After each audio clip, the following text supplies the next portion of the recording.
বিদ্যুতের অপচয় রোধে সরকারি আমলারা সাধারণের উদ্দেশ্যে বাণী ছাড়তে থাকেন, বিদ্যুৎ অপচয় বন্ধ করুন, বা কোথাও সরকারি বা বেসরকারিভাবে বিদ্যুৎ অপচয় রোধের জন্য সাধারণ মানুষকে জ্ঞান দিতে দেখা যায়।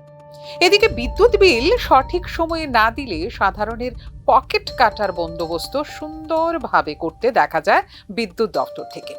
কখনো লেট চার্জ বা কখনো অন্য কোনো কারণ দেখিয়ে অতিরিক্ত ভুতুড়ে বিল আদায়ের বন্দোবস্তটা ঠিক পাকাপাকি ভাবেই করা থাকে।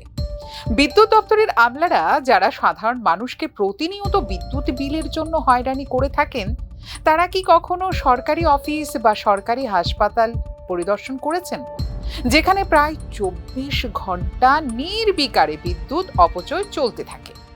না, তাদের সময়ের অভাব, ঠান্ডা ঘরের বাইরের জগতের কোনো কিছুই যে তাদের কাছে মাইনে রাখে না।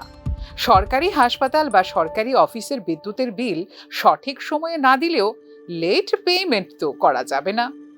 বিদ্যুতের অপচয় নিয়ে বড় বড় কথা বললেও অপচয়টা ঠিক কিভাবে হচ্ছে সেটা আঙুল দিয়ে সংশ্লিষ্ট দপ্তরের আমলাদের দেখাতে ইচ্ছুক আমরা।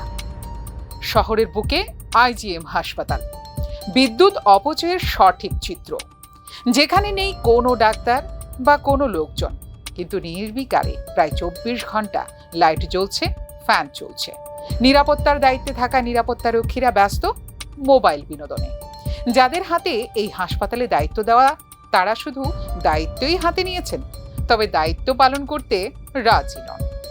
এখন প্রশ্ন হলো, যেভাবে সরকারি হাসপাতাল বা অফিসে বিদ্যুৎ অপচয় হচ্ছে, তার খেসারত কে দেবে? এভাবে সাধারণ মানুষের গলা কেটে কখনো লেট পেমেন্ট বা কখনো ভুতুড়ে বিল দিয়ে এগুলো পুষিয়ে নেওয়া হচ্ছে সংশ্লিষ্ট দপ্তর থেকে। আবার কখনো সঠিক সময়ে বিল দিতে না পারলে বিদ্যুতের সংযোগ কেটে দেওয়া হচ্ছে। এভাবেই সাধারণ মানুষকে হয়রানির শিকার হতে হচ্ছে সংশ্লিষ্ট দপ্তর থেকে।